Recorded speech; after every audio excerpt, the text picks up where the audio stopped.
Welcome everybody to another episode of the Food Origins Podcast. Awesome to have my guest Dave Rabe from Crafted by Kairos and Ben Sauce, but he's also a project manager for Project Controls.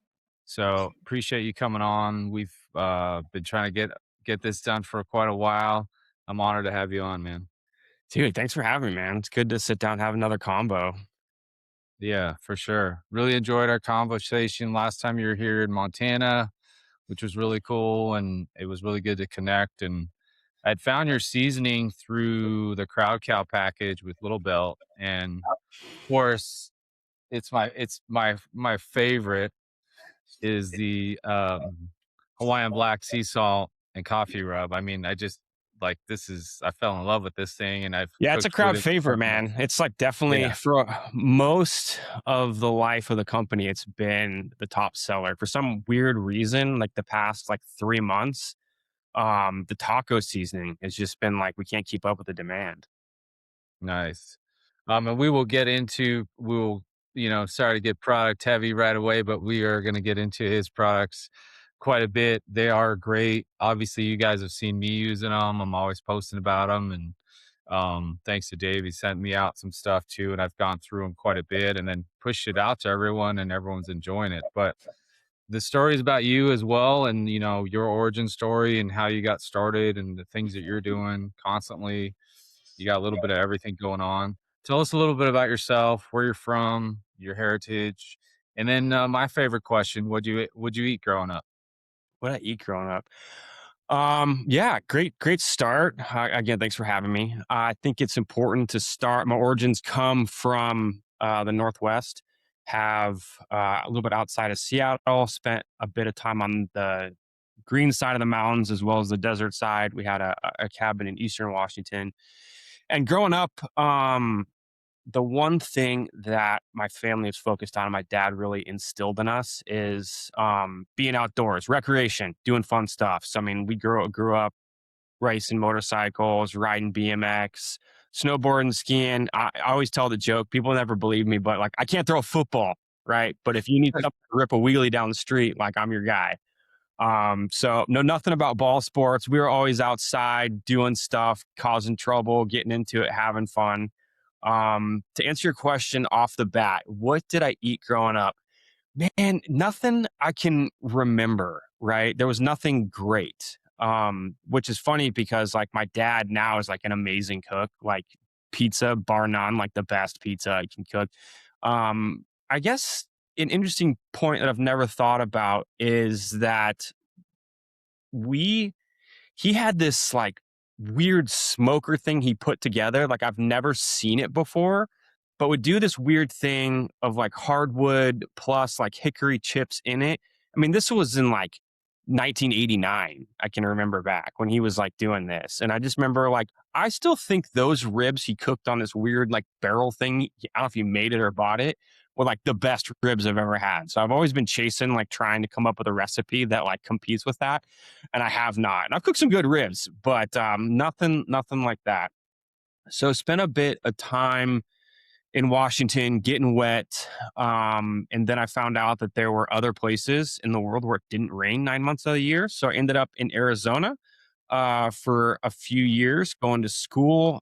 Spent some time with the startup there after school. That startup fell apart with the crash of the stock market, housing crisis. I took a random another job out in Texas. I had this guy pursue me about coming to work for him, but I had like so much stuff going in Arizona, right? I was managing nightclubs, working for the startup during the day, like friends, girls, like it was amazing. And then it all came crashing down like on like 1 week when that financial crash took place. And so this guy was pursuing me to come work for him out in Texas. And I was like, I can't give it up. But then once kind of that company fell apart, I called him back up.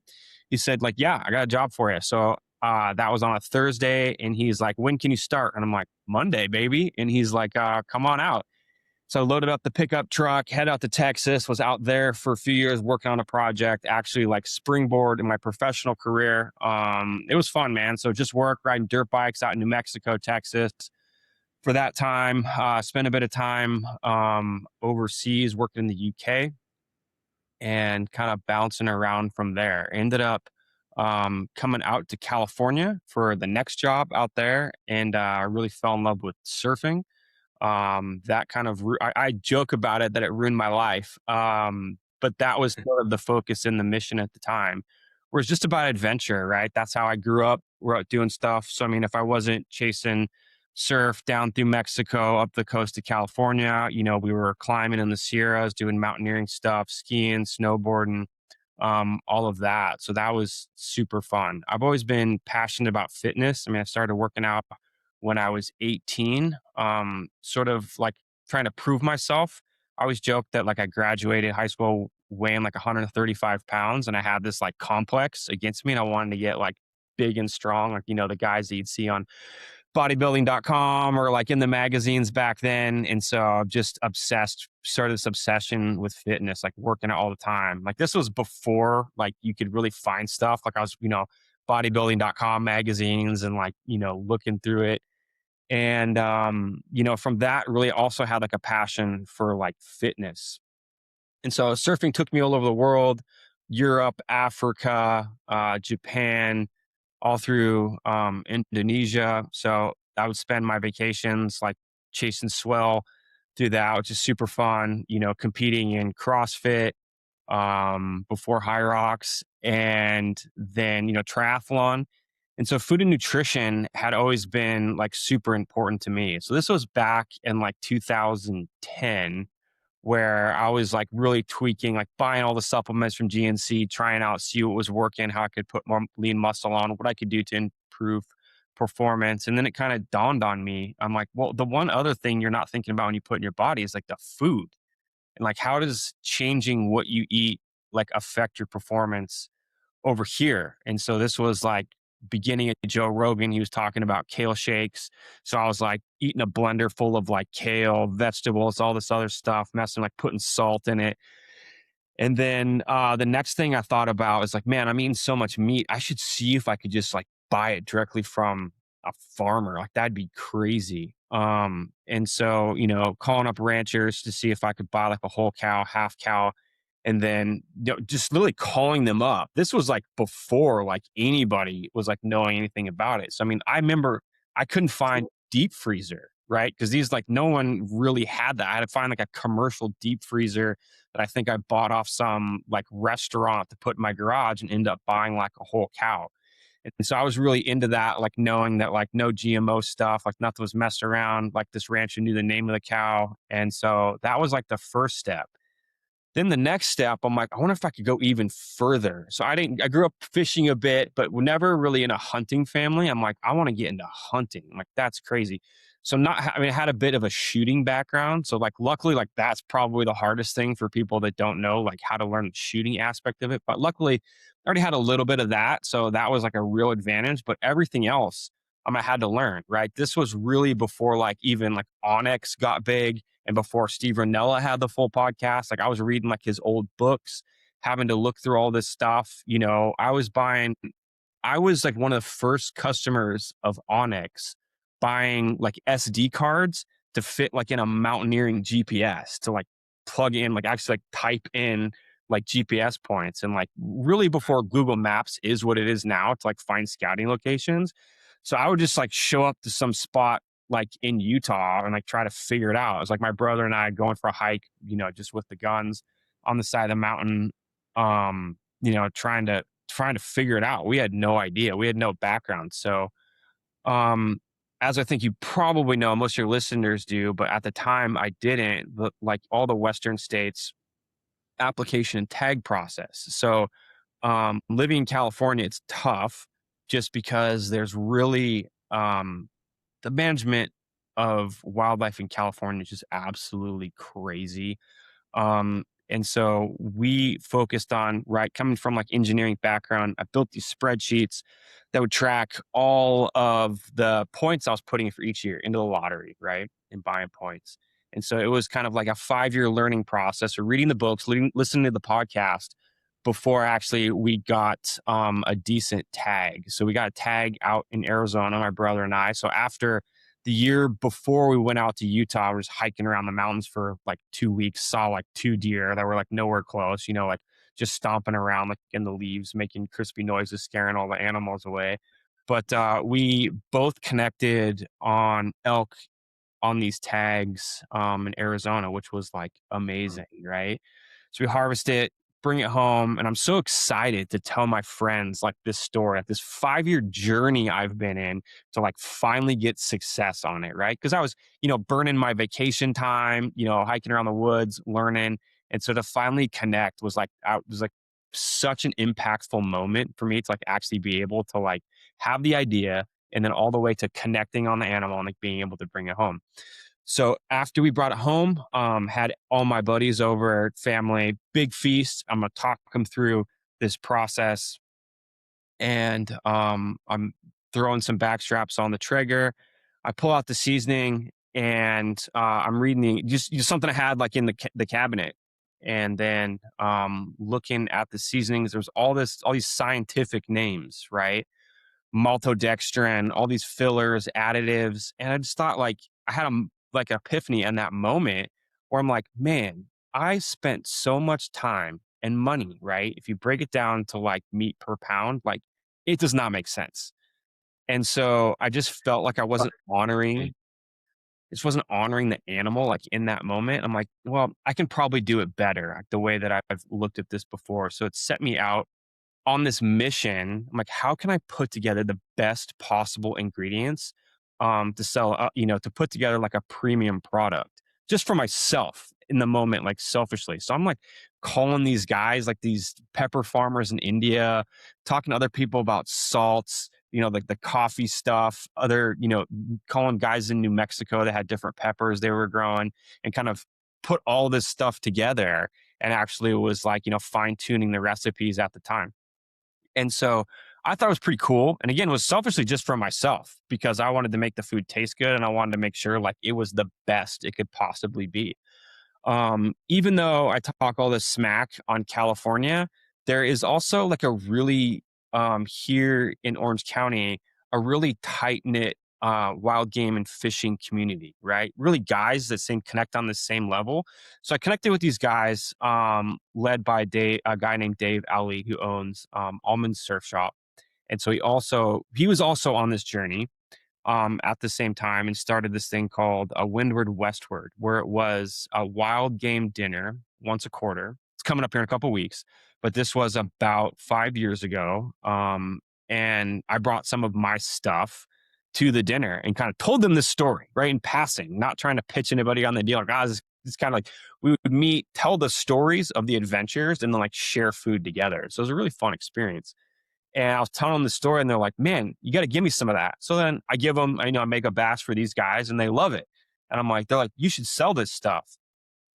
And I'm like, I'm entrepreneurial, and I'm like, "Yeah, man, I could do it." And so, I made like 10 of these, fired up like an Instagram account, and I'm like, I don't know, like, where do you sell stuff? I'm like, there's like Amazon. This was like I didn't even know about Shopify at the time. So I'm like, okay, probably not eBay. I don't know how you get on Amazon, like Etsy. I'm gonna sell it on Etsy, right? Because that's kind of like the homemade, like trinket stuff. I'm like, okay, it makes sense, right? Mhm. And I joke now, but it was actually like one of the most impactful like things because yeah, like people were buying it. People were looking on Etsy for this product. I think it was probably wives looking for Father's Day gifts or Christmas gifts for their husbands or boyfriends or sons, and sold a ton of product on Etsy. And so What was what um, was one you made? the first one I made was the Texas, right? To do kind of a spin. I always loved Texas barbecue. Yeah. Had roots in Texas, had a bunch of buddies in Austin. So we go to like Terry Black's or some of the other places. And I'm like, okay, this seems like the original goal was to make sort of like something that was focused on wild game. Cause I mean, like that's primarily what I was eating at the time. But I also really loved like cooking brisket. And I thought about it as like the F-150 of seasonings. Like, okay, I want something like that tastes good, has like a basis that's focused on this, but I mean, like you could use on everything, right? Whether it be the brisket, the ribs, the steak, the asparagus, the potatoes, anything like that. So that was like really the first hero product of the brand. was that Texas. And you said, you started selling them on Etsy, so those sold out pretty Those sold out fast? really quick, and I was kinda surprised. I'm like, "Oh, there's, like, a demand for this." And so I have like again, I had like a bunch of other stuff going on, and I really wasn't thinking like I had like primary job, and so didn't have like a lot of time, and so I'd make a few batches, they'd sell out, and then I would have like I didn't know how to turn off the button for like when out of stock, don't sell anymore, and so Yeah. then I'd get like all these orders built back up, and I'm like, oh, I have to like go and like call these people. Then like it would take like 3 weeks to get this shipment from like India and like all this other stuff. So I was like just behind the eight ball. And so I was like really overwhelmed by it. And it was just tough because, I would be measuring, mixing the spices, labeling the jars myself, putting the packaging together, printing the labels. And so I was up like late nights, like putting this stuff together. I'm like, I don't know what to do, man. And so I was a bit like overwhelmed at the time. The name of the brand at that time was called Wild Spices. And so I went and serendipitously connected with a guy named Jason who became my co-founder that had a background in marketing and advertising. And I'm like, okay, I don't understand like and nor do I have the time to sit down and like figure out Facebook ads or like building a brand, copywriting this, like all of the stuff. Like, I don't understand that. Like, I understand business, I understand how to make this stuff, but I need help. And so, Jason and I partnered on this. We couldn't get the trademark for Wild, and so we chose the name Kairos. And so it's a really interesting name. I don't remember like who came up with it, but the origin of the word, it's a Greek word that defines a special moment in time, right? Now, while I love eating great food and like the mouth pleasure that comes from it, it's really the moment of sharing a meal with like close friends and family that I think is impactful. And I really think at the end of the day, when I go to meet my maker, I'm going to think back and the best moments of my life are going to be really those moments you spend with like friends and family sharing a good meal and like the conversation that comes from that. And so that was really what became like the focus of the brand is like, how can we help other people that are interested in like creating a moment together to, sell, like to help them with get this product to really facilitate that. And so since that, we had just been on this mission to like figure it out, right? Where it was just me in my kitchen making these, 10, 20 at a time, to getting up to like 50 units at a time, to starting new. The Food Origins podcast is sponsored by Firecracker Farm out of Florida. It's Alex Buttermart and his family grow hot peppers and infuse them into sea salt. You guys have seen me cook with it on social media quite a bit. And the podcast is now sponsored by Firecracker.farm. I have a promo code Food Origins Pod C. You get 10% off your first order. Make sure you check it out. Come in these awesome push grinders. And also, you'll see my latest flavor that I inspired Alex to make, yuzu. It's an awesome buddy batch. Use it on pretty much everything. You can use it on eggs, steak, chicken, vegetables, coffee, spirits. Um, awesome way to wake up with a little scoop of honey and some hot salt on there. A lot of fun ways. I have a bunch of recipes that I've written for Firecracker Farm on the website, so check that out. There's a good 18 recipes or so. Plus, 10% of the proceeds go to Op 300 and Pipe Hitter Foundation. So make sure you check them out. Appreciate the support. Thanks for listening. Enjoy the episode. Flavors to then like having to like get worried about like FDA and food compliance to like then renting, kitchen space, right? Then it was a small kitchen where we'd go, for like a night after work to make it. And then it turned into like a whole day, going through production. And it turned into like a weekend, a 3-day weekend.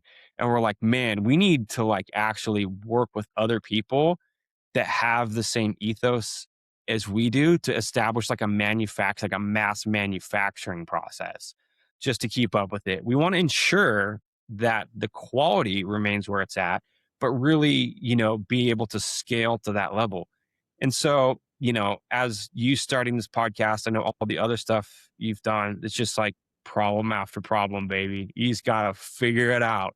And so, like, luckily, in our circles, we got good people that know things. We have resources on the internet to figure it out. But I mean, it is a daily grind because it's probably 12 problems a day. And then you get like that one win where it's like you forget all the problems, all the headaches. And you're like, man, maybe there's like a sliver of hope and a chance. We're competing against not only like large conglomerates that can make spices way cheaper than we can. We're competing with guys that make their own for themselves and their friends. We're competing with, Jimmy that's trying to start this as a business, and selling at the farmer's market. We got guys ripping us off, left and right, kind of what we're doing. And Yeah. so it's just been a constant battle to try to make this right. But I think we position ourselves a little bit different. It's funny because we have so much in common. But I think that there's also a lot of other guys out there that are passionate about food, where their food comes from, being outdoors, sharing food and time with friends. And so kind of that's where we found like our niche to work. And yeah, man, we're just out here grinding, trying to make people's food taste good.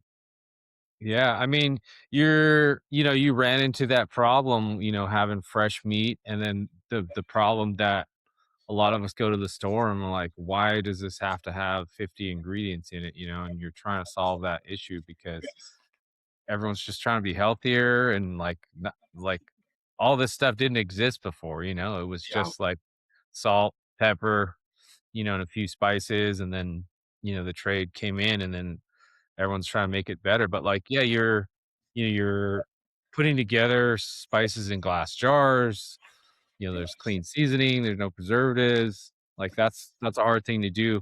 What are some of the like, I know there's like, I've talked to a bunch of different brands in the past. What are some challenges or, like, kind of disaster moments where you had to kinda, like, figure it out and get it all together? You've had some interesting moments growing? Man, I think it's like every day there's something. I would say that probably the big overarching challenge that we've faced and continue to face is really like demand in manufacturing, right? The reason why all these things have these, ingredients, these scientific ingredients that you don't recognize, one, cost, right? But really the associated cost with that is the shelf life. So it can sit there, right? And so being against that, I don't want to go manufacture 10,000 units, right? Because I don't know when I can sell 10,000 units. And I don't want something sitting there for a year and a half, and then be able to like, sell that and not feel good that that 10,000th unit isn't as good as the first one, right? And so Yeah. there's always been supply and demand where, we think we have the demand understood, and then something will happen, right? Where, we partner with, somebody that is able to help us promote the brand, and you just get smoked with orders, which is awesome. It's the best problem to have. But unfortunately, it becomes a problem because you want to also, like, we do care about customer service, right? I've, since day one, I've held this belief that we should stand behind our product, right? That I talk the talk, I need to walk the walk, right? And so the guarantee has been, it started as a joke, but now I'm like committed to it forever that if you don't like it, send me an email, show me a receipt. If it ruined your meal and you do not like it, I will not only refund you for the cost of the product, but I will refund you the cost of the meal, right? The groceries. And so it has happened only once in the history of having that offer. And, we send, tens of thousands of units. And when the guy sent me the receipt, it was for a Whole Foods receipt that had two T-bones, a gallon of canola oil, and like something other Oh, random. So I'm like, I don't know what he did with the canola oil, but I refunded him his money on that. So we stand behind the product. So to go back and answer your original question, really supply and demand. But then the second problem and issue we continue to face is, you mentioned it before and I kind of skipped over it, is we do use glass, right? I don't like plastic, right? For two reasons. The first is spending time in Asia. If you've ever been to the beaches in Asia, especially in Indonesia, is people don't have like the regenerative and recycling mind frame that we do here in the West. And so everything's easy to be shipped in plastic, but they'll just toss it outside the front of their house, right? Or just in the ditch. The monsoons come through and washes it all into the ocean. So, I mean, it's enough that when you go surf in the ocean, you have bits of microplastics that have just degraded in the ocean over time. And I don't want to be part of that problem, nor do I like the chemicals that leach into, whatever the contents are of any of these, water bottles, plastic bottles, any of this stuff. Shipping glass is terrible. It is a terrible business decision. It's one that we've challenged, I don't know, maybe 100 times. Because first, it's heavy, right? So our shipping cost is way up. And the second is that it's very fragile. So it breaks. And so we have a lot of breakage, right? So, I mean, if we go through the whole process of the transaction with the customer, they wait, it's shipped, they get the tracking number, anticipation is high. We want the customer experience to be good where they open it, excited, see it, take the cap off, smell it, think about and plan that meal that they're going to have with their family and friends Friday, Saturday, Sunday night, and actually go through it.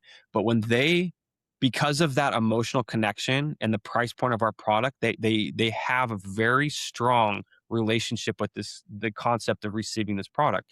So when they receive it and it's damaged, right? Broken glass, spread across the contents, it's really disappointing and they get very emotional. So we do get really emotional customer service emails. We always try to calm them down and make it right, but it's a constant problem, right? We've custom designed packaging. We're at a scale now where I can't support shipping every order myself, so we have to use a warehouse. Warehouses are expensive. And the ingredients are expensive to start with. So then if I have to ensure that, we attempt to be profitable by the warehouse process, having to pay someone else to package it, right? To keep, cost reasonable. We don't have PhDs wrapping these jars. So sometimes they don't follow the instructions and they clang against each other. I've seen plenty of front door cam videos of just a UPS driver like throwing it over the fence, right? And as much as we try to do a good job packing it, I don't anticipate it's going to take a 60-yard to the front doorstep, aerial trip to the front door. And so that's been a challenge. I'm still committed to using glass. We'd like to at one point, upgrade to make more custom boxes. But again, like the cost to make dies for those boxes, I mean, it's 25 grand, right? And Mm. so the lifetime, if when we get to the scale of being able to make that decision, like I can't wait. I'd love to have a nice foam insert that, could survive being thrown out of a helicopter. But right now, we have to find the best, off the shelf packaging we can for it. Yeah. I mean, it's almost like you're running a restaurant. There's like 50 things going on for different ways, machines, dealing with packing, stuff not showing up at the Yeah. right time, spinning plates, right? Yeah, I get yelled at for UPS service all the time, and I'm like, I, I'm sorry, but like, I'm sorry I had a bad experience, but there is nothing I can do. I don't know if you've Yeah. ever tried to like put a claim in for like a damaged package, but it's a Mhm. nightmare. Like, and it's just like you don't win the situation. So I mean, I eat it at the end of the day, and it's just like it's tough, but it's part of Yeah. the part of doing business, man. Yeah, I mean, I was trying to ship something to you. It didn't get there till it was supposed to get there yesterday. It's gonna get there today, this afternoon. You're gonna get Yeah, yourself. So, shout out to Alex and Firecracker. You're gonna like that stuff I'm a lot. excited. I'm excited to try it out. Yeah, I got lots of questions. We got a lot of stuff to go over, but like I think what separates you guys? What separates Kairos? And you could, we're going to talk about Ben sauce too, but what separates you guys from everybody else? I think there's 2 things. The first is really the quality of the ingredients, right? I like to think that, we spend time testing, knowing where the ingredients come from. I think it's super important to me that that piece never gets degraded with as we scale through it, right? So, it's stuff that we know where it came from.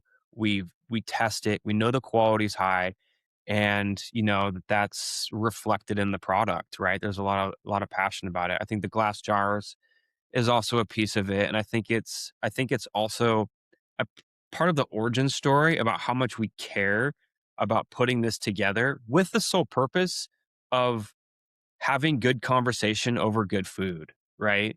And so I think as we speak that message out, through our story, that helps people think like, oh yeah, like it's way more fun to have my buddies over for steaks on Sundays rather than just, eating burgers by myself on the couch, watching football, right? I think it's really that shared experience. And that's what I love about it, right? Is like, again, going back to what I said before, some of the best moments in my life have just been shared conversation with good people.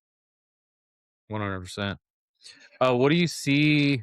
I know we'll get into all those stuff, but what do you see like CPG trends going on that people don't realize what's going on right now? Man, it's really tough. It is really tough. And so, we Jason and I pay close attention to the originally was just like now we have the product figured out. We need to focus on all the other stuff, the competition that we have like in the space, but also trends that are going on with like other brands, right? And just it's interesting to me, like I'm obsessed with watching, right, hydration brands right now. There are a million hydration brands going on. And there's 1,000 people out there that do it different. It's been interesting to see because if when you look into it, really the ingredients are kind of the same, so it's very similar to spices, but to see like how stuff sells like based upon the marketing, right? And we don't really want to do like the cheesy type marketing. And so we're really trying to stay like authentic. And there's just like so much noise now on social and ads to kind of, put our elbows out and find the right space, right? Because I mean, the stuff we try, I mean, we try everything, right? To try to see if we can connect with customers in a different way. Everything from, running ads, based upon content that I've created myself, using other creators, trying out TikTok Shop. Is this something that can sell on TikTok Shop? Like, because there is a large food demographic that's over there. But it's just the spices is such an interesting product because, like, you have to know what to do with it, right? It's not like something you could send like someone that doesn't understand how to sear a steak or smoke a brisket. They don't really understand what to do with it, like how much to put on, how long it's going to last. And so that's always the interesting piece. I think even to go back to answer your question, what trends do I see? Everyone's, really trying to drive down cost and increase volume. I mean, you've seen a lot of it on, social paid partnerships, influencer seeding, stuff like that. I think the landscape's changing, right? Because, we're really into leveraging other people that want to use our product besides just me. People are sick of seeing my face out there. So, I think it's important for us to connect to the customers through other people, right? Where it used to be 2 years ago, you'd have to pay some influencer 10, 15 grand to make a real post, right? Well, that might result in 2 sales. That's like a big hit for a company like us, right? Like we put all of our eggs in that basket and it didn't work, right? Yeah. But then, how do you then people think that they're owed, $10,000 worth of posts? And so that's kind of been like the challenging thing that we've worked with. And like, look, I understand that the advertising game right now and like I'm willing to share with anybody, right? I want you to be successful and make money and me to be successful. So it's been interesting as the landscape's changed over the past like 12, maybe even more in like the last 6 months on how like some of the agreements that we put in place with, our partners on it. And so it's always evolving. We're always trying to stay ahead of it. And I think that's on the D2C side. Like as we try to scale and go through the wholesale side, like I had no idea. I had no idea these guys, it was a legitimate mafia that we're dealing with out here with, the distributors, the KE, the UNFIs. Like I just thought like, "Hey, I have a product. I've done all the work. You should be happy to talk to us." Same model, like I'm willing to share. Like I Yeah. want you guys to be profitable, make money, but just like the agreements that in the conversations to have with these guys, like I would rather deal with like the Longshore Union in New York and like the crookedness of that than the crookedness of these like wholesale distributors.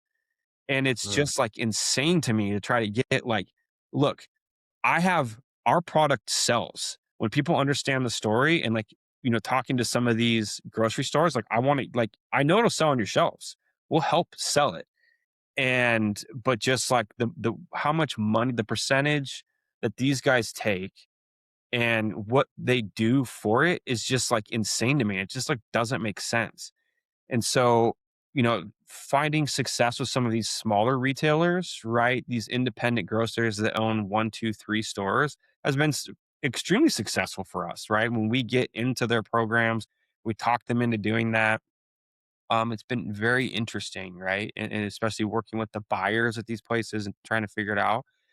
It's just been such a challenge, right? And like, my goal is to get this as many people hands as possible, keep the quantity, and make it competitive in price, right? At the end of the day, that's kinda it. Yeah, for sure. That leads kind of leads into my next question. Do you have, and kind of maybe we can manifest it, but do you have a dream collab that you'd want with somebody? A dream collab, I think that that's something I wish I could convince more people of, like, "Hey, if you have a big cooking audience." And so this has happened to us 2 times where we've partnered with other, as we all do, hate the term, like, influencers. And Mhm. going back to what I said before, like, hey, I want my goal is to get as many hands as possible. I understand how the game works, and we need exposure in different channels. So if that means working with influencers, like that's part of the game. We have to do it. I hate it, but that is it. And so we've had 2 instances now where we've worked with and been very fair and met our agreements and like, hey, we'll split with which is uncommon in the industry, the profits with you is if we partner, we'll handle everything, right? We've got all the tough stuff figured out.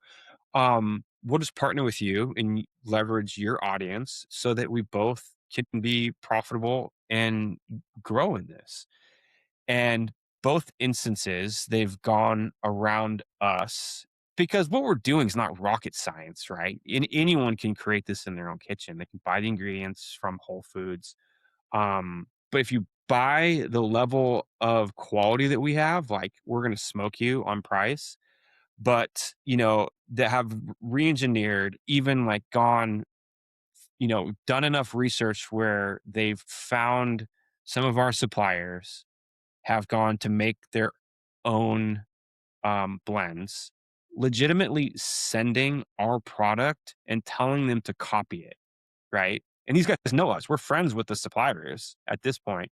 And they're like, Yeah. "We can't do this. Like, we know Dave and Jason. Like, what do you think you're doing?"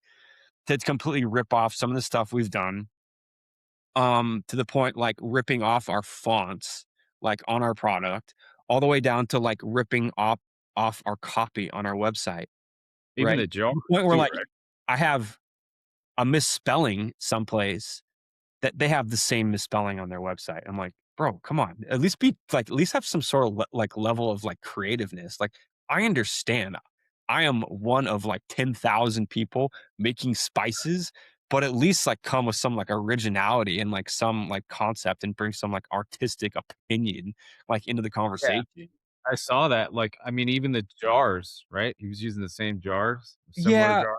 but I forget if we've talked about this in the past. Like, hey, you know what?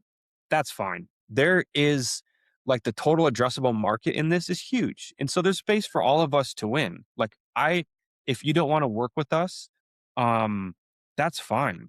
And Yeah, I support you. I want to see everybody be successful. But then when you take like that approach, like, it's a challenge. It's a challenge like for me to like be super excited about it, but yeah, I will. And so, the goal to me has always been fair to the partners. Like, hey, I've done all of the hard work. Like, you do not want to be in the spice business. It is a challenge, right? It's competitive. It's ever changing. And it's just such a challenge. Like, we'll do all the hard work. So the dream collab is really to connect with people that share in our vision to allow us, like, let us handle the business side of it, work with us on the artistic side of it, and we'll be fair so that like everybody wins.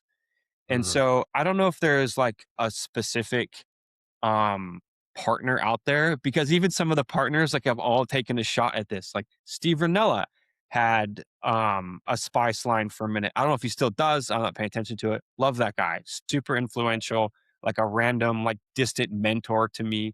Like in time, Remy Martin had one, even like Remy paying it Martin, paying attention to like what Pete from Origin has done in bringing back manufacturing to America. Right now, he's I don't know the details of it, but I know that you do. But now he's working with or connected to some guys that are doing something similar. I'm like, cool, good for them, man. Like, I will mhm, buy it. I will try it out. I will support them because, like, at the end of the day, it's a community that's we everybody eats. Everybody wants to taste good food, and so I think yeah, there's plenty, for everybody. yeah, for sure. What, how important, I think what's cool is if people follow you on your other, your personal Instagram, you're a great storyteller. How important is that? I think it's really important, right? I used to, like, hate social media. I for some aspect, I still do, but it's like a necessary evil that you have to, like, participate in. Uh, Mhm. I think storytelling is really the vehicle that, to be honest, I wish I could do more of it. I've spent a lot of time like learning how to do it, like understanding how Hollywood writes scripts, right? How do you develop a story arc? Where's the protagonist in the story? How do you, do all this stuff where I've, worked with other people. Most people watch football. I'm more interested in like figuring out how to use like Final Cut or like other things out there to like make my stories better. Like, I wish I had the time. It is, as you know, with doing all of this media stuff, like it is intense, and to like even have a mediocre product, like it takes a lot of time, right? And so to try to figure that out, and so it's part of my mission is to, right, become a better storyteller, because I think stories are fun, right? I think it's part of the human experience to be able to tell stories and share stories. But I think that with the Kairos and Ben Sauce products is like the story is what sets us apart and makes us different than like the other stuff, right? Those red cap seasonings that you could get at the grocery store down the street, like those have no soul. They have no story. They're also not fun, right? And I think even like my story, this story would be like an interesting part of a meal when you have like your buddies over, like this dummy, like this, he spent all this time trying to figure this out. So I didn't have to, but it tastes good and we love it. So that's perfect. Yeah. And that goes right into, all right, everybody, we're gonna go product heavy on Kairos and Ben sauce. Kairos, you've got a bunch of different seasonings going on, and let's get into each one and tell me kind of a little bit of story behind each one and how you decided on these. And of course, we'll go off with the first one, the Hawaiian black sea salt and coffee rub. Tell me about that one. Yeah, this was the one that probably like took the most creativity. Not only do I love food, I'm a coffee nerd. And Yeah. so I thought that was really interesting when I heard that somebody was putting like coffee in the rub. And so I thought that was interesting. And so as like the rabbit hole I went down with the peppers, did the same thing with coffee. Like I love coffee. And so, going through like understanding like I like dark coffee at the time. And so not even considering that as part of like let's say you're searing a steak with this rub, it's already dark. So in the like the process itself of the coffee, the bean creation and the roasting, like it gets toasted through that process. So then I was Mm. like, oh, I need to use light coffee so it starts and then meets where I want it to be in this. So that was a huge process to go through on that. Salt's really interesting, right? And so understanding where salt comes from.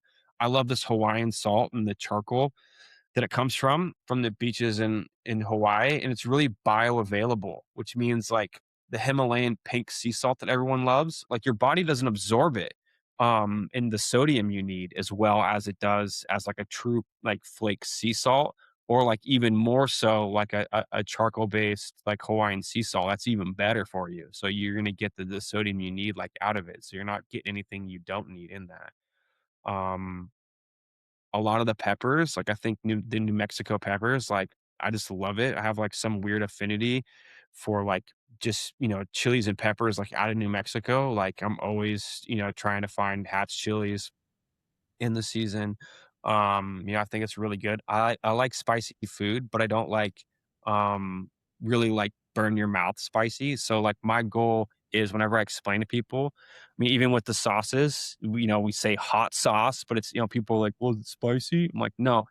My goal, even with the Kairos where we started, is like I want to take you on a ride, like a roller coaster ride where you can taste the different profiles, like of the ingredients, like through it, right? So it's not like, hot ones where you see like the super red spicy sauce that it burns your mouth, right? The Bend sauce has a very unique process in manufacturing and it allows you to have like the chipotle taste but then takes you then you get the nice salty and sweet flavor like on the end of it. And so it's not gonna burn your mouth, but it adds and enhances like whatever you put it on. Yeah, I really I think I can't wait till we get together again to cook for you with your seasonings because, I'm into it. um I've shared a lot with it and, like, with this one, I've been doing a lot of yakitori, I got that Ton grill, so it's over charcoal. So I just been making, like, skewers with steak. I'll do it with chicken, but with the steak when I do it with the steak, whether it's just cubed ribeyes or, like, Yeah. chuck eye's, like, cheaper cut, and if it's marbled, it's still gonna be good. And I season it with this, grill it over it, and then maybe I'll have, like I make my own teriyaki sauce as well or Thai and like or by itself and people are like, "Dude, this is so freaking good," So it's it's cool to like not only like talk about it, but then when you see it and then you see somebody happy over it, that's where it's at. Yeah, that's it. And the other piece too is like I know you have a culinary background to begin with, but really coming in like it doesn't need to be, the complexity of a Michelin type process and meal. Like this is quick No. and dirty, right? You can Yeah. slap that stuff on a steak, Yeah. let it sit there, come down temperature, throw it on the Traeger to get it warmed up a bit, catch a bit of that smoke and throw it on, a cast iron to sear it Yeah. out. Um, I'll put a Costco steak up against, that $90 Fleming's New York any day that you're able to like pull off. So it's kind of like for guys that don't have like the culinary experience, like it can make really good food, like really easy. Yeah, and that's kinda what I've pushed out to my friends, and actually my old lieutenant, I was telling you, he bought some, and Yeah, he's excited to, like he's excited for new flavors and new meals for him and his wife, and so that's what it's all about. And then, like, yeah, the Ben sauce, like, I just made some roasted salsa yesterday, I've been kinda playing around with that recipe, and I'll throw the chipotle hot sauce in there yeah, as a nice depth of flavor, and, you get roasted tomatoes. I'll just sear tomatoes, jalapeno, onion, I know. blend that with fresh cilantro with, like, salt, lemon juice. I have some, like, chili powder and jalapeno powder, and then that chipotle hot sauce, and then it's good to go, man, I know. so I've been meaning to rip that recipe from you. That like it looks when you showed me that it looked amazing, and I'm like, well I'll have to make it, and then, Okay, we can just put it up put it up on the website for you. do it. Uh, Next one down the list, let's go through these because we got a lot to go through. Old Mexico taco mix. Tell us about that one. Yeah, coming from like spending time living in Arizona and California, like I'm so spoiled with like good Mexican food. Like I love Mexican food. And so really the goal with that one was to replicate some of these like northern Baja Mexico flavors and really be able to share that with people that don't live. I mean, I'm sorry, I'll put California Mexican food up against Montana Mexican food like any day of the week, like in total. But because and people love it. People love Mexican food all over the place. And so I mean, we sell a ton of that stuff because I think it's an easy way to replicate those flavors that you would find like in a good or even small Mexican restaurant in California. Like you can do it in any state. I mean, I'll throw that, like, over ground beef as, like, quick lunch meal prep, like, all day long. Like, it has everything you need, like, right there to really give you that fun flavor. So, I mean, it works on, ground meat and tacos, fajitas, using it as even, like, a marinade, like, in a flap steak to do it. I think it's, like, all good. Yeah, for sure. Carne asada is great on it. Santa Maria rub. Tell us about that. So I think this is like another thing where I've spent quite a bit of time like surfing in the central coast of California, where kind of tri-tip is known to originate from. And I love it. And I think that, you're going to see a lot of like Traeger barbecue stuff or, the other guys, Meat Church that's like focused on this. But man, I love tri-tip. And I think tri-tip's like super underrated. People are scared of it, which is, like, odd to me, like, they think they have to have, like, a Santa Maria grill to cook it. I mean, like, dude, you can cook a, like, amazing, like, tri-tip, like, just on the Traeger, and so I just love tri-tip, man, and I think that the other piece is, like to me, is, like, I'm always interested in efficiency, where you can do, a quick tri-tip on a Sunday, right? You can have, tri-tip vegetables Sunday night for dinner. Monday night for dinner, you could slice that thing up and put it into, make, French tip sandwiches. Tuesday night with what's left over, you could cube it up and make, some tacos, burritos out of it. Like, and you can get like a long stretch. So to me, like the tri tip itself, like it used to be a lot cheaper. I figure like when I picked up a couple from Costco a few weeks back, like it used to be a cut of meat that like people weren't that interested in and you could pick it up for super cheap. But nowadays, I think people have caught on to it. And so Yeah. I just think it's really tasty, man. I think it's like underrated. Like of all of the barbecue meats, like it just like I don't think it gets its due. Like I think that a good tri-tip, like I'll take over like a brisket like any day. Like a medium like I'll take a good tri-tip over a mediocre brisket like any day of the week. I just think it's like such like a fun cut and like it's so tasty and flavorful that it always like in like the really the rosemary in that's I think like the key highlight where maybe it's like something selfish, but it just reminds me of like being on the coast in Central California where it's like a little misty in the air and overcast and just like eating that like in a sandwich on like a park bench outside a restaurant like with some good buddies as we're coming back down the coast chopping up stories about who got good waves, who ate it, and just like having fun. So I think there's a bit of nostalgia associated with that and kind of uniqueness around that flavor. I like it. I like it. Don't forget, I am from California, so I know what it's all about. Like I But don't you Montanas don't talk about that. yeah, I don't surf. My brother does though. So he's down in San Diego. So shout out to my brother. That Um, this is a cool one. I really like this one. This one kind of like it's one of those ones where I use it as a finisher more likely, or it might go into like salad or like if you're making like potato salad or something that where you just need a little something something is the sriracha sea salt. yeah. It's kind of like, This was really like you a no-brainer for me. Where like I like salt. People I think salt's coming back, right? It was kind of like now that they've like abolished the food pyramid, where like we were lied to about salt. Like salt mm, is not bad. Like sugar exactly. is bad. You just gotta like flip those in your mind.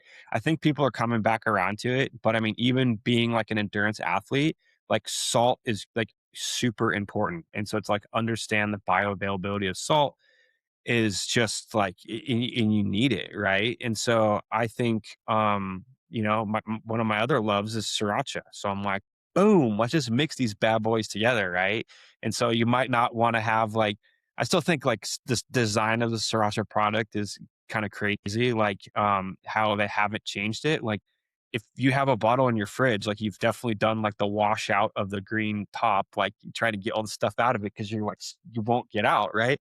And so Yeah. let's make something that's like a little bit easier, right? You might not necessarily like want sriracha on everything, but you could use like the sauce. But I think this is like really interesting to have like the salt. You bring the salty profile out, but also have like a tiny bit of spice to it, right? I think the finisher is yeah, money on that. Where I mean, like I use it on everything, right? I think you keep it as simple as like only steak, like that's only the only thing you need on steaks, a little bit of salt and that, like that's a really interesting taste. But then, I'll make avocado toast and finish it with the sriracha sea salt to have like a little bit of spice, but also get that salt that you want as part of, the avocado and toast. Eggs, Yeah. Eggs. fantastic. Eggs. Love Yeah. eggs. Just Yeah. quick and easy on that. This one's probably an easy answer, but Texas style rub. Yeah, Texas, man. Kind of going back where right. When it comes to spices and people buying spices, it's the bearded dude with the Traeger, right? And so we needed something to that was kind of to start with where, I was kind of early on the Traeger train and wanted something that, I could just keep there, brisket, ribs, pork butt, something like that, but I wanted to keep it like heavy on the salt and pepper, right? Franklin style, like just going 50-50 on that, like does a great job. But also to keep it to add a little bit, I think the garlic's fun, right? Using the garlic on that, but also having a little heat again, like through that paprika and like New Mexico chili. So you get a little bit of heat, but not overpowering. You don't want to overpower the smoke, but just kind of like a nice fun and then again, like you can use it on anything, right? Because the base itself, the kind of percentage of ingredients, like still heavy on like the salt and pepper, so it's going to be good and everything. But then also gives you a fun little finisher with the garlic and some of the heat. Yeah, I made some ribs with it. It's awesome. This is another one. Western wing rub, kind of going with the hunting kind of theme, right? Yeah. And so, interesting, like this one had an origin story where coming back to my buddy Dave that runs the Windward Westward group, he originally called it Quail Club. So going back to kind of going over again, like hunting in California is like really tough. Like the just like the number of critters out there is like very low. The I mean, the number of like mountain lions and coyotes here is like insane. Like it wouldn't make sense to anyone that doesn't live here. I mean, they're like in my like my suburban backyard like all the time. And, Mhm. so what a lot of people do is that are into hunting, kind of the ethos of like going to get their own food and experiencing the outdoors is hunting quail is really big. And so a large population of the guys like in the club, that was like one thing that they would do. Really social thing. Actually, I don't think I've ever done it. Um, just because like the work versus like meat thing that doesn't work out for me, but like I respect that people do it. Just birds are my thing. Like I've been duck hunting, geese hunting, sandhill crane hunting, and like that's just like not my thing. But really something focused on that because it's like the quail itself's a really like interesting animal and the flavor profile. I love it. A lot of people don't. So I mean, if you see like the pictures of people post quail hunt like eating it, it's everybody like just wraps it in bacon, right? To kind of Mhm. mute the flavor profile of the quail. I think it's like unique and flavorful. And so what the original design of that is to be based around any of the upland game birds, right? So it really worked on the quail, a lot of the other stuff, that the even duck, I think it works good on duck. But I think across the whole gamut to it we saw a ton of it before Thanksgiving, right? I think it's really good on, it's a really good on the turkey where it kind of really brings out the helps bring out the flavor without overpowering of like any salt and spice to it.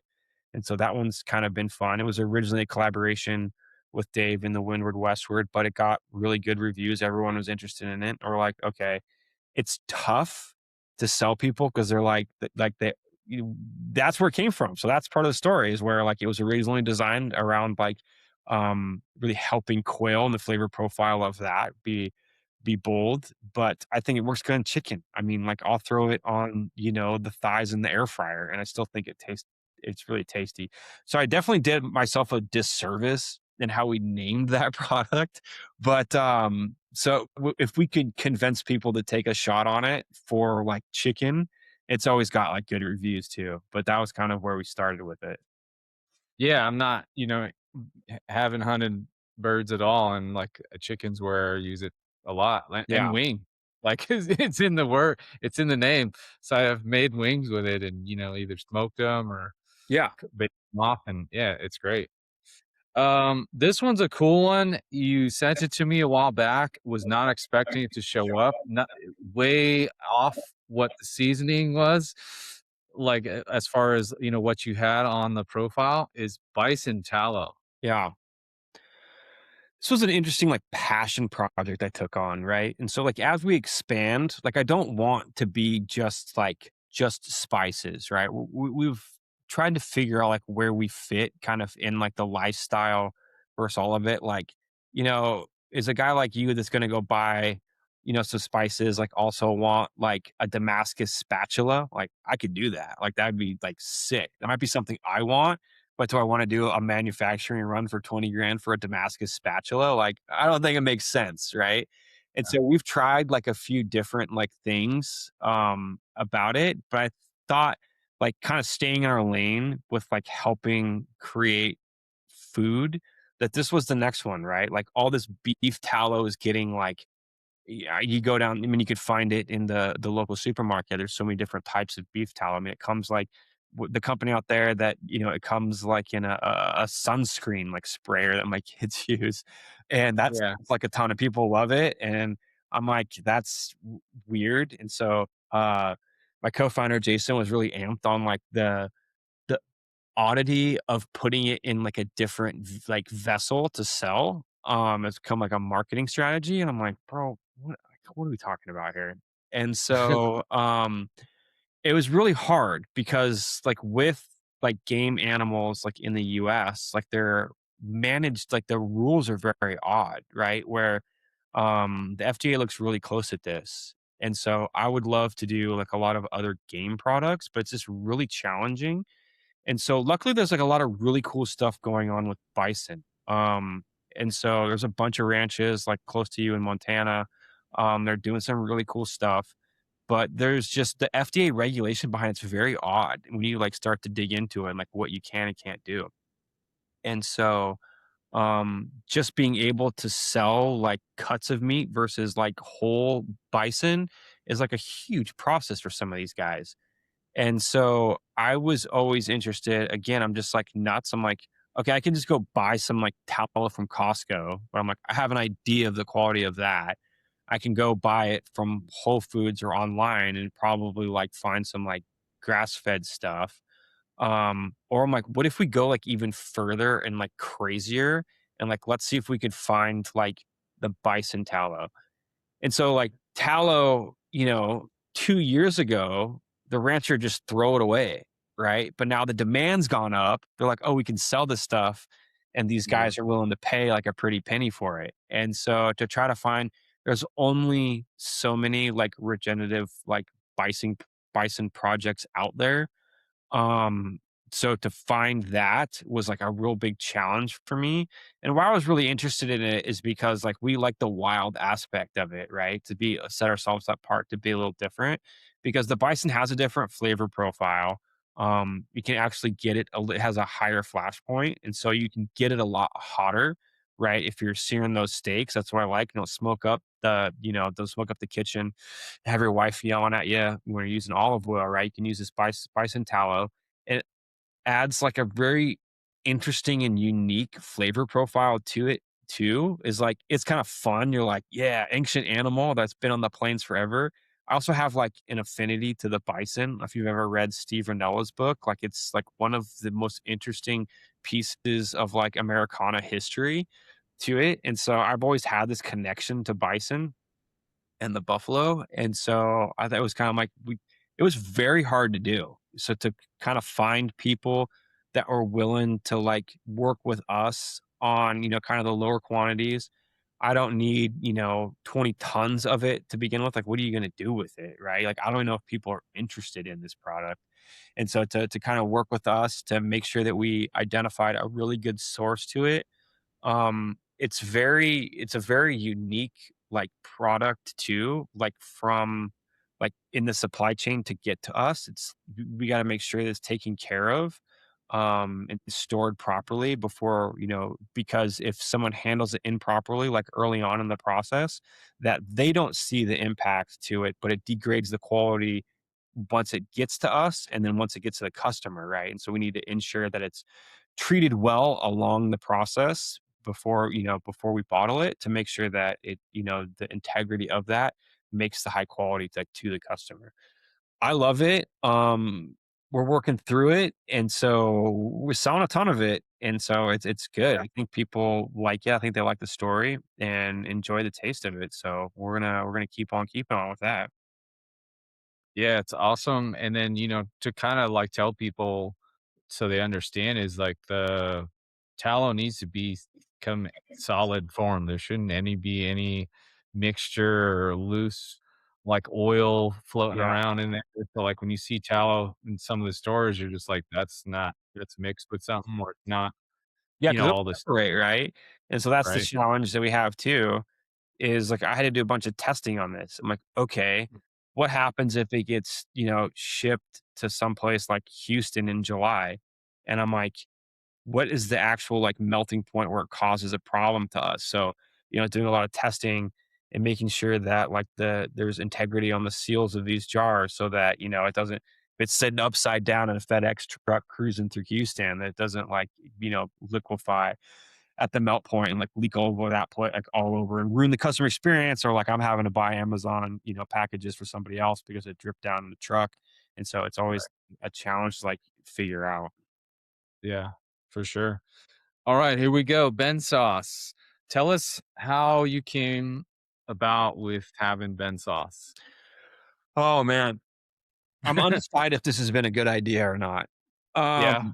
This came to us from a gentleman that had a large exit of the company pre-COVID, got bored during COVID, and sort of started on the same journey that we did, where he went and spent a bunch of time to try to figure out the best possible ingredients to make a Chipotle-based hot sauce. So he had this huge learning curve that was associated with this, and was very successful in it. And kind of talking business wise, the unique propositions of it kind of fell on our lap.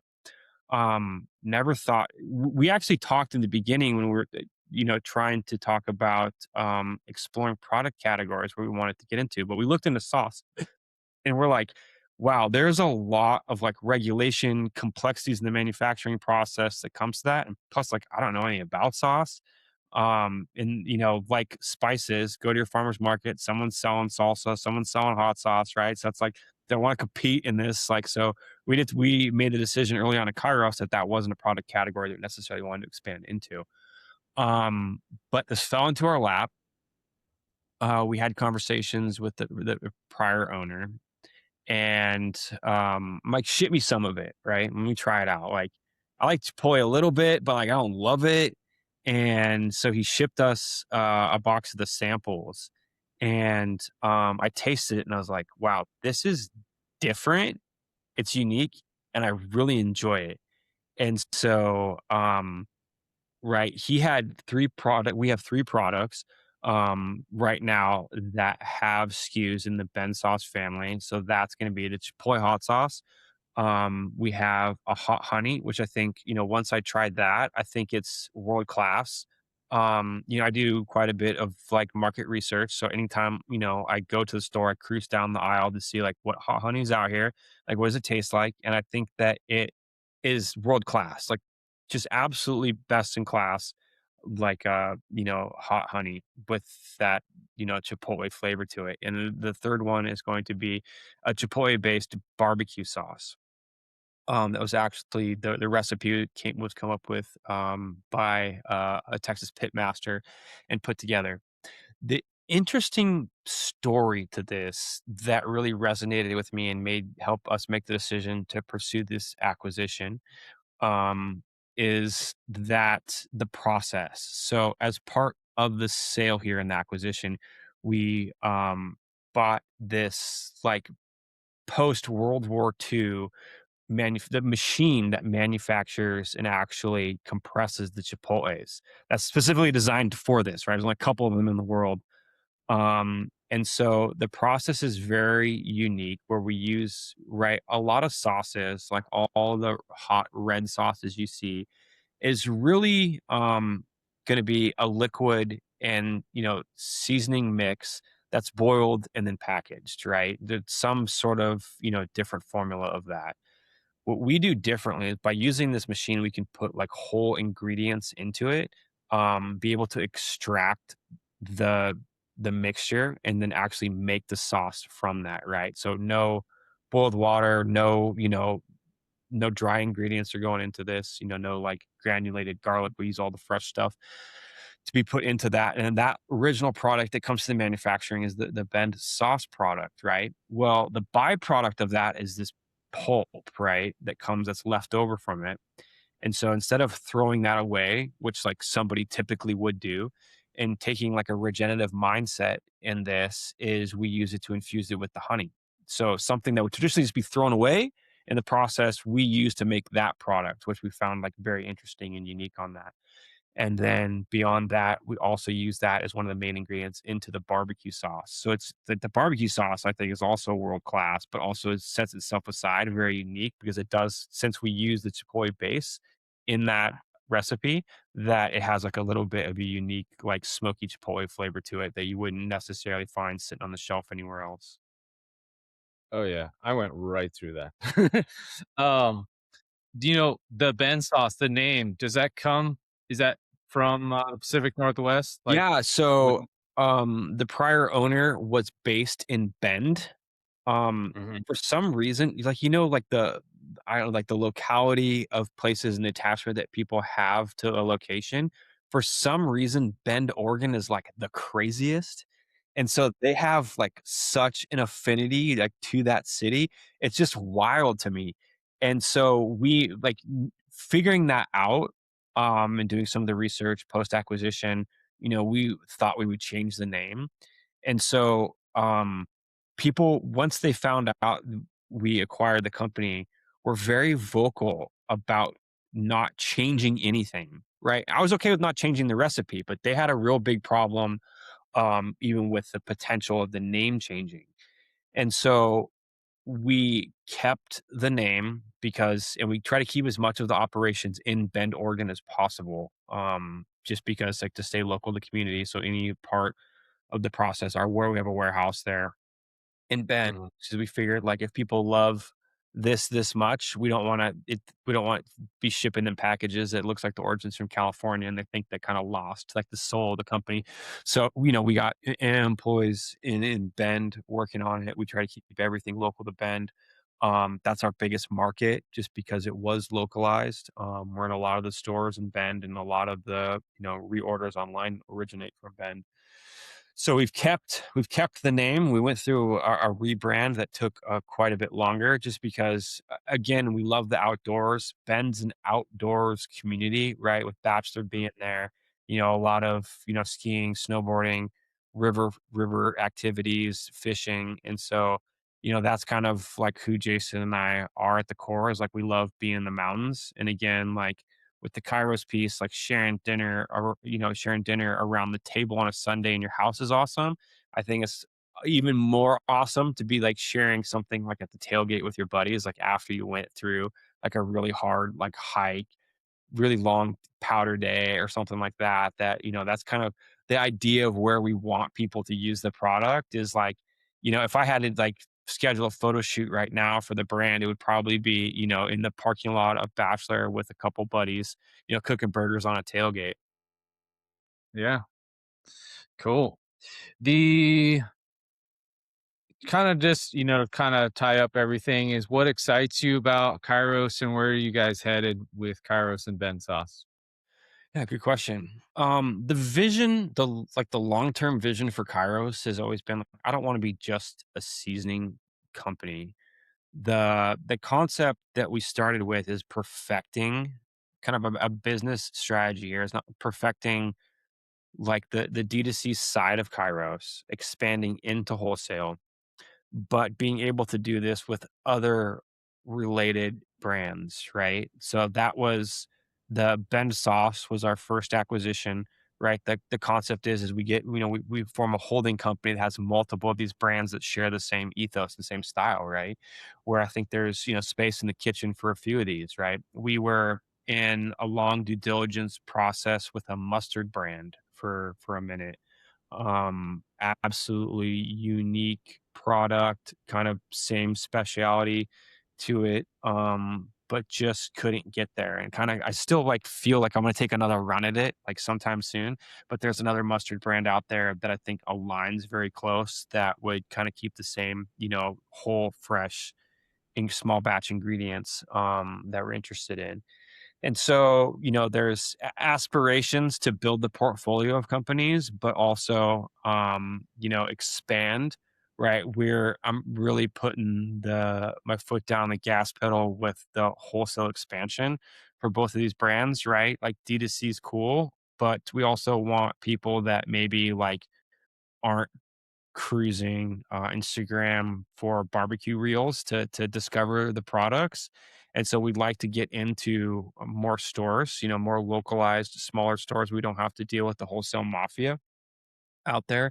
And so we are, we're going to do some trade shows upcoming. And then we have some meetings up here in the Northwest with a couple different stores to kind of expand up there, right? It has been, there's been a huge market. Like I always thought we'd be shipping a lot of the stuff to Texas.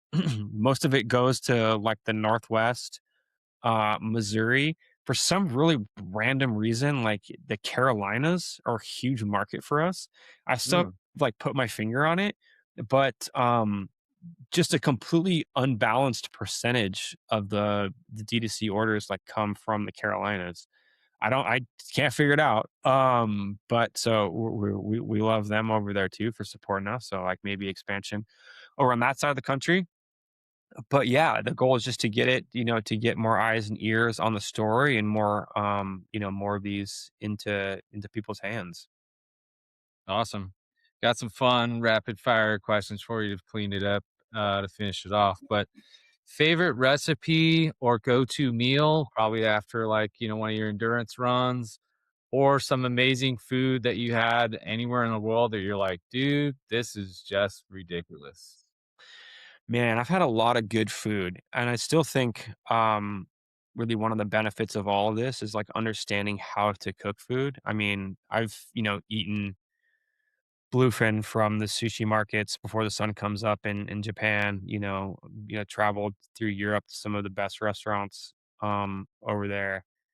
I still think, one of my favorite meals and what I love to do is to cook elk for people, right?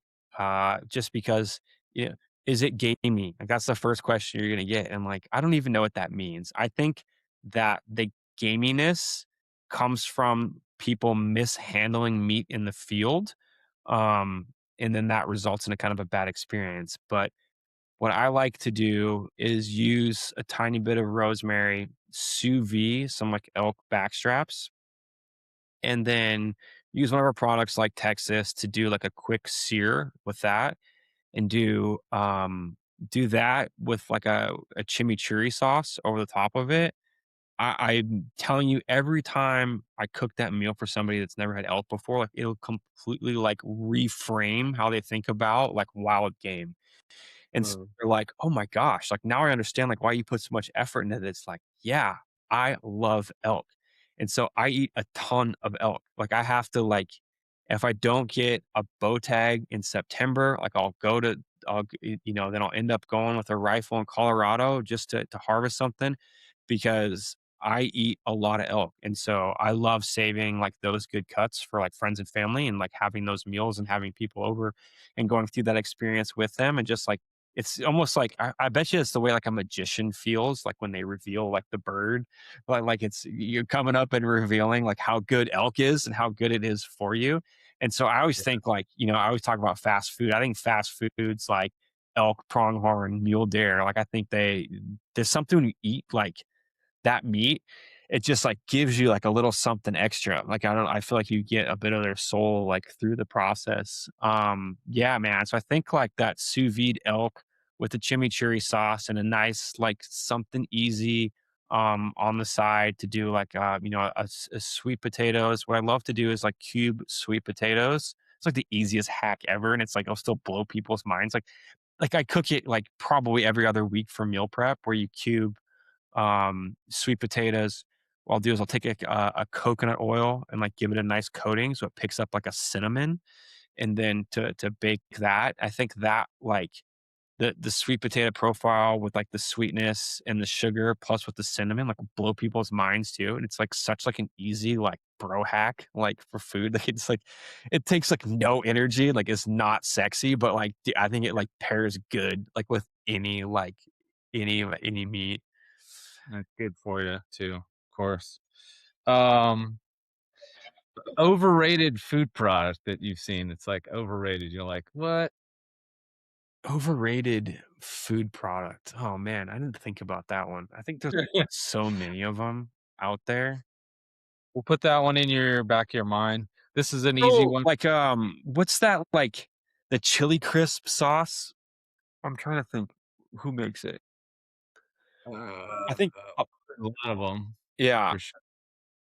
I think Uh, like the garlic chili crisp. generally, I find a bit overrated. I like spicy food, and it's good, but I think the level of what people, like, are loving it at right now, as I think in a couple of years, you will see, like, that trend kind of fade off. I don't think it's a Yeah, lasting trend. I don't think that stuff is as good as people, like, think, right? I think it's too spicy and will elevate, like I like spicy food. I love Thai food, man. Thai food, like, I've traveled to Thailand for Thai food. And yeah, so, I think it's too much where it, like, ruins the meal and you're sweating afterwards. I just think it's overrated, man. Hot take. yeah.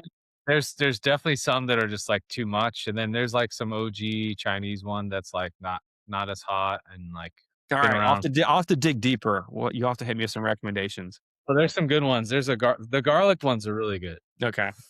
and yeah. So I already asked you about collabs. Food prediction you'd bet on that sounds crazy right now. Food prediction that sounds crazy. The bison one I'm gonna bet on. I think Yeah, you're gonna see an expansion in, bison ranching. I think that's yeah, really gonna blow up because, for those listening to this that might not know, right, it's near impossible to actually, uh, grow wild game to harvest for consumer in the US, right? And when you see like force of nature elk, it's coming from New Zealand, right? It had a name, it was raised in a pen, like not wild. I think that the connection between the bison and America is like it's really deep. People don't know about that. Bison taste great, right? They're fairly easy to harvest and grow through that and raise up. And so I think that you're going to see really kind of that blow up where there's going to be small farmers that transition from cattle to bison. I think that'll be interesting. yeah. And we got some ranches out here. We'll talk offline about Yeah. those. There's a bunch here. Um, don't want to skip it. Favorite EDC like kind of gear or kitchen gadget or tool that you like that you're just like, man, this makes my day. Oh, does it have to be kitchen? No, it doesn't. So I've got an interesting story. I think Leatherman gets overlooked, right? I had um some buddies that were not outdoors guys that I met in college are really good friends, really smart guys, like in the finance space, have done really well. CFOs of companies you would recognize. And as his wedding present or groomsman gift at the wedding was a Leatherman tool. And he gave it out. I don't know how much thought he put into it, at the time to giving it to us, but that Leatherman, um, it was the first because they were expensive at the time. I was like a college kid, so I didn't have like a bunch of cash. I bet you it was like 150 bucks, right? And so I was like, "Whoa, this is like really like important." And I valued it, and so I took it along with me, and it was just a piece of gear that was in my backpack with me for years. And about once a year, I mean, I lose everything. Usually, when I buy something, I buy like three of it because I'll lose it. But I've managed to keep this Leatherman, and this was 20 years ago. He gave it to me. Um, I've managed to keep that Leatherman with me. It's gone all over. I've been on so many adventures.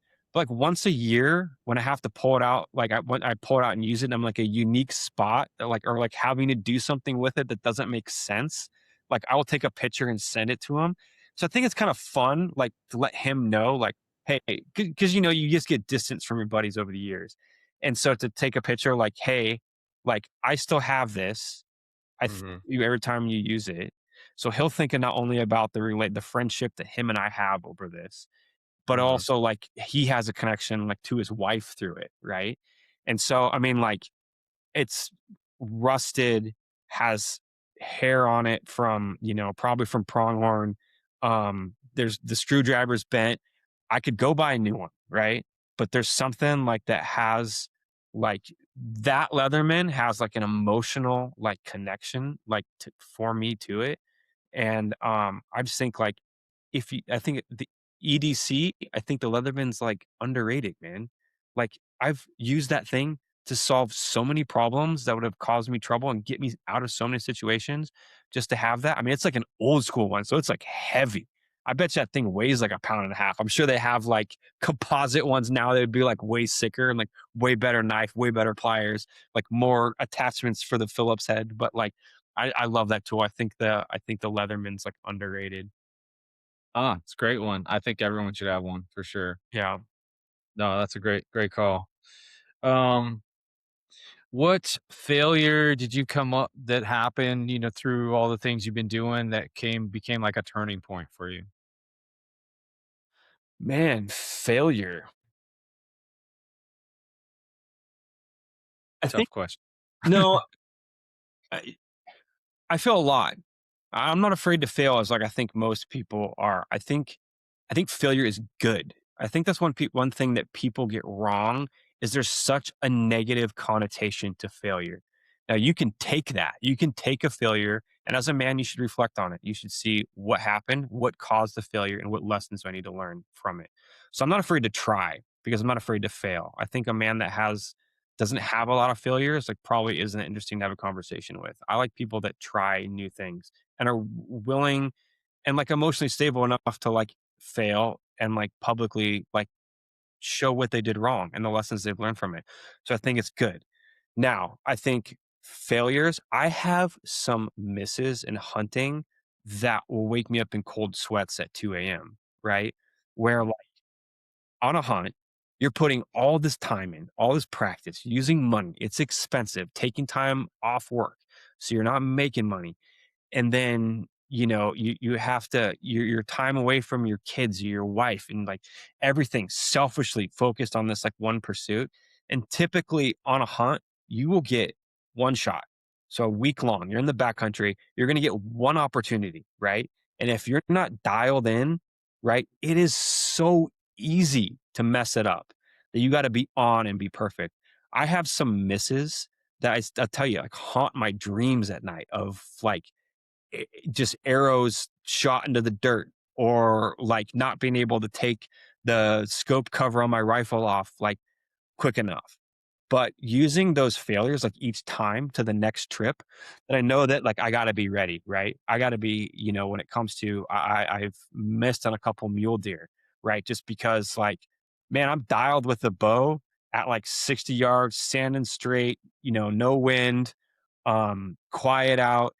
But, sometimes you have to shoot from your knees, right? And Yeah. if you haven't practiced that, then you're not going to be ready for it. Like when you have to be in your knees and you're hiding behind a bush, or you have to draw back and you're holding that draw for like 2 minutes, 3 minutes, like 4 minutes, and your arms Yes. like shaking.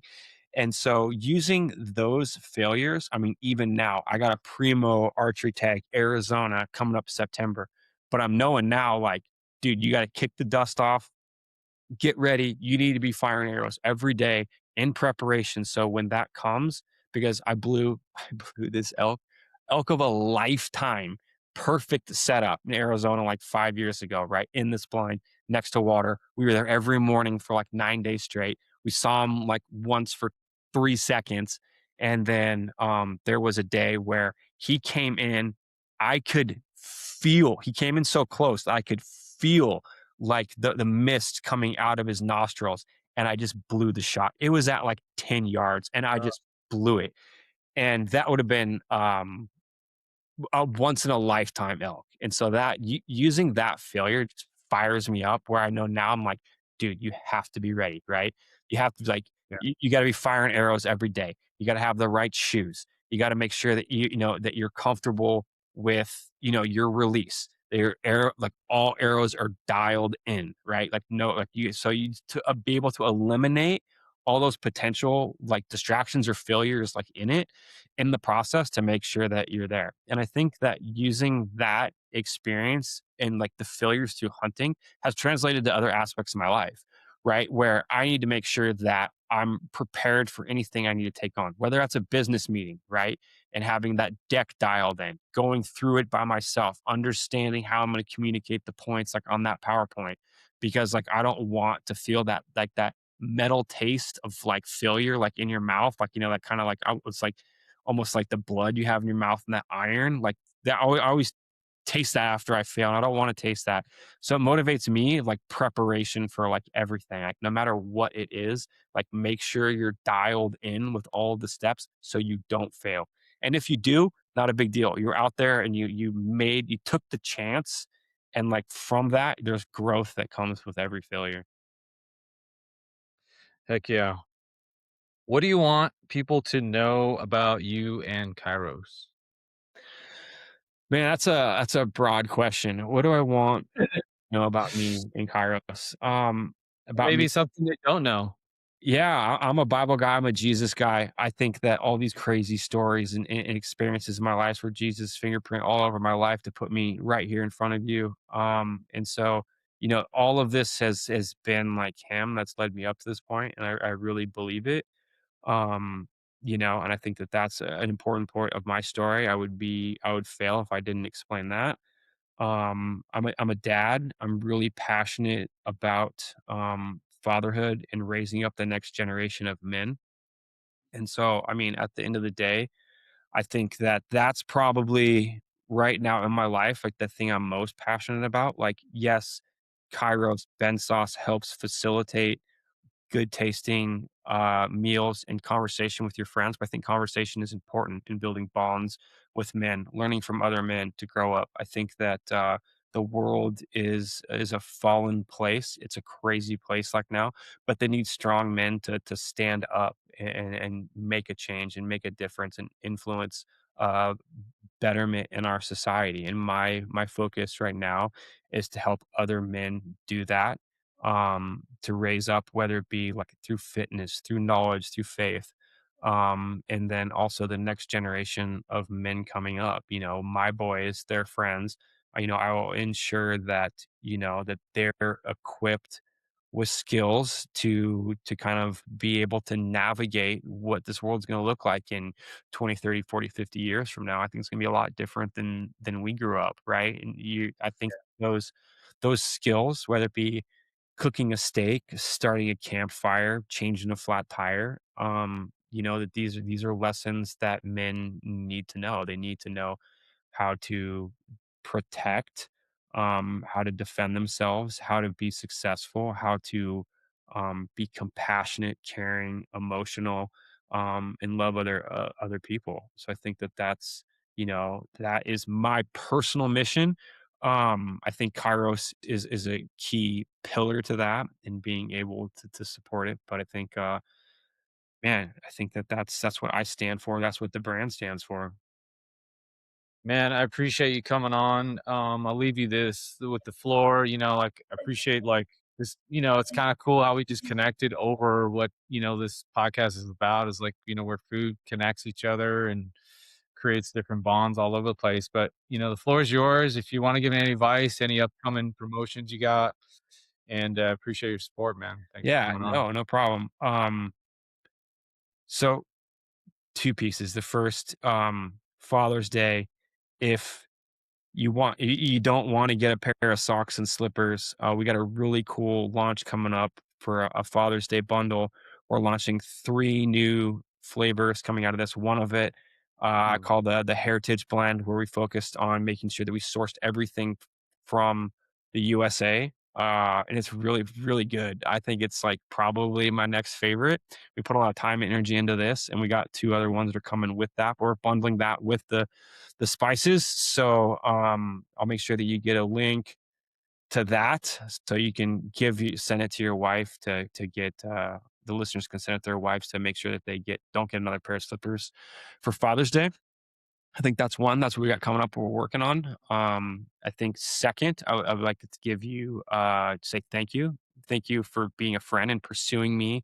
My life's crazy. I'm so busy, but you did not give. You were persistent in pursuing me and coming on here and doing this. And so thank you for the opportunity. And then the last would be like a note of encouragement that I love what you're doing. I love like the transition that you've taken like to this podcast, what you're doing with it. I believe in the mission.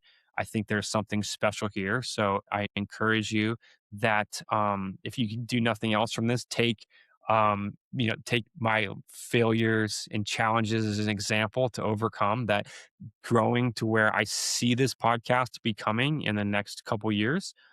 It will be a long journey that will be filled with challenges, but I just encourage you to keep going. I think you have something special here.